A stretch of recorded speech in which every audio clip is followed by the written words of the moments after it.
The Vanishing Intruder. Working the night shift at an abandoned mall wasn't what I'd call a dream job, but it paid the bills.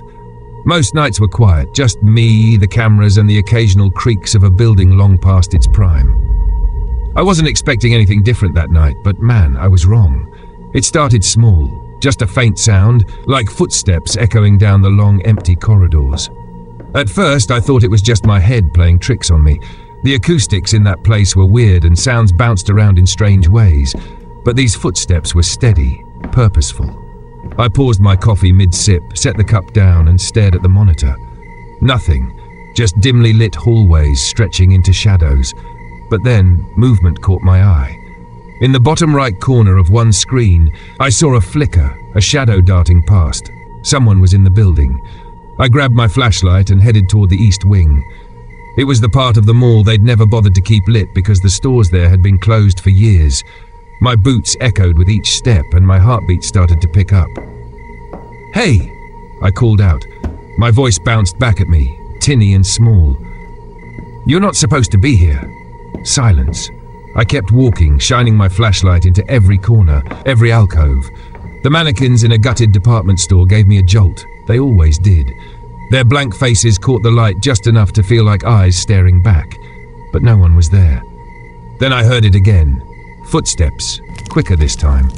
I turned sharply, the beam of my flashlight wobbling across the walls. That's when I caught it. A figure, just at the edge of the light, slipping behind a corner. "Stop right there!" I shouted. My voice cracked, but I didn't care. I picked up my pace, heading toward where I'd seen them. When I rounded the corner, the hallway was empty. Dead quiet except for the sound of my own breathing, heavy and uneven. That's when I felt it. A presence close behind me. Not just close, but breathing. It was deep, raspy, and too real to ignore. My whole body froze up. I didn't want to turn around, but I forced myself to. Nothing. No one was there. I stumbled back, heart pounding, and rushed to the security office.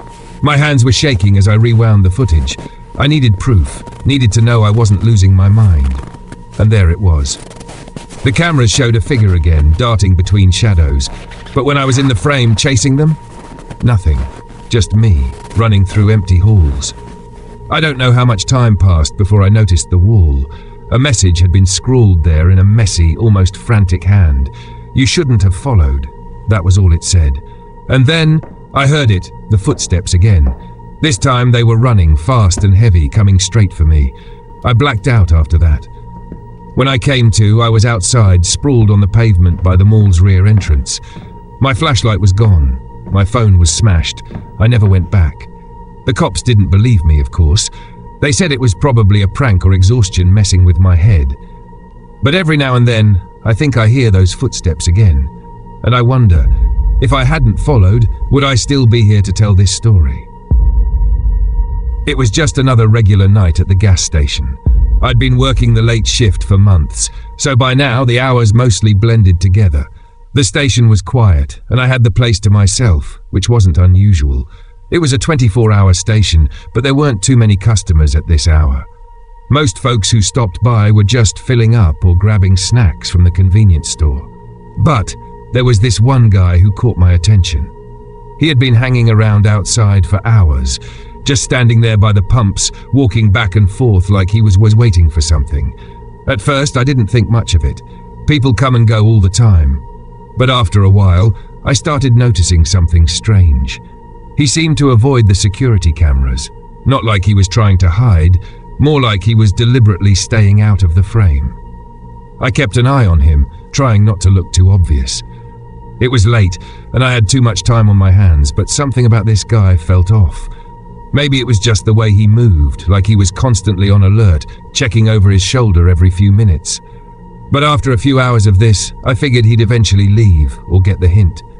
Then, he finally came inside. He walked in like any other customer, head down, hands in his pockets. He smiled at me, but it didn't feel right. It wasn't warm or friendly. It was more like he was sizing me up. I greeted him, just trying to keep it normal, but he barely responded. He kept glancing at the exits, even the back door, like he was watching for someone. The whole time, he was acting calm, but I could feel this weird tension in the air. Like he was just waiting for something, or maybe he was expecting something to happen. I couldn't shake the feeling that something was wrong, but I didn't know what to do. My instinct told me to call the cops, but I didn't want to overreact. After a minute or two, he grabbed a drink and paid for it, but as he was walking out, something caught my eye on the counter. There was a note folded up neatly, like he'd left it there on purpose. At first, I thought it was just some random thing someone left behind, but when I picked it up and unfolded it, my heart dropped. The note said, "You're locked in with me now." I froze, staring at those words. I looked up, and suddenly everything felt off. The door to the store was locked. I hadn't locked it. The back door too. It was completely jammed. I rushed over to check the windows, but they were all sealed. Panic started to rise in my chest. I felt trapped. I don't even know how long I stood there trying to figure out what was going on, but then it hit me. The guy. The one who'd been lingering outside for hours, acting strange. I'd seen him go to the bathroom earlier, and now I realized I never heard the door to the bathroom open or close. It wasn't until later, after I checked the surveillance footage, that I saw him tampering with the locks, quietly, so I wouldn't notice. My heart pounded in my chest as I realized I was stuck inside with a man who had planned this all along. The feeling of being watched, of being in someone else's control, was suffocating. The worst part was that he hadn't even said anything threatening. It wasn't until later I understood. He didn't have to. He was going to make me fear every second I was there, before he made his move. I don't even know how long I was in there before help finally arrived, but I still remember that note like it was burned into my mind. Even now, when I'm by myself at night, I can't shake the feeling that someone's out there, waiting. I work nights at this warehouse. It's out on the edge of town, miles from anything but a gas station and fields that stretch into the dark like they never end. My job's not glamorous, organizing boxes, loading shipments, and mostly trying to stay awake, but it's steady work and it pays the bills. It's also dead quiet most nights. No one else on the shift except for the occasional driver rolling through. I like it that way. But this one night, I don't even know where to start. It was just different. It started like usual. I clocked in, grabbed my checklist and started making rounds. The fluorescent lights buzzed like they always do, and the air smelled faintly of cardboard and dust. Around 2 a.m., I was finishing up some inventory when I thought I heard something. At first, I figured it was just my mind playing tricks. You know how your brain starts filling in the gaps when it's too quiet? But this wasn't the hum of the lights or the creak of the building settling. It was muffled, rhythmic, almost like singing, but not in any language I'd ever heard. It was coming from the far side of the warehouse, near this old storage area we don't use anymore. The doors over there are padlocked, with a big "Do Not Enter" sign slapped on them. I'd been told when I started that it was just a bunch of old, damaged inventory we didn't bother moving. I told myself not to check it out. Probably just the wind, or maybe some radio interference picking up weird signals. But I couldn't shake the feeling. Curiosity won, and I started walking over, the sound growing louder with each step. The door wasn't padlocked like usual.